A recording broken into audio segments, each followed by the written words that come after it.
жылдарды оқу сабағының екінші бөлімі. Егер жылдарда үшінші сан 0 болса, ол қалай оқылады? Мысалы, 1702. Жылды 2-ге бөлеміз. 17 және 02. 0-ді O деп оқимыз. 1702. 1809. 1809 деп 2-ге бөліп оқимыз.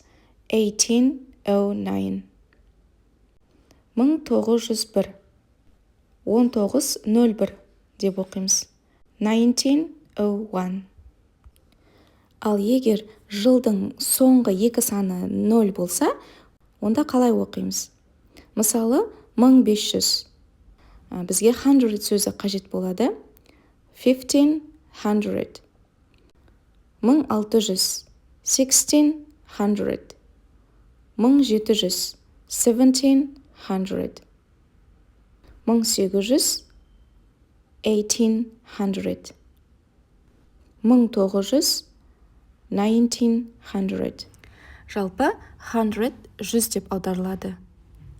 Егер сабақты түсінген болсаңыздар, лайк басуды ұмытпаңыздар.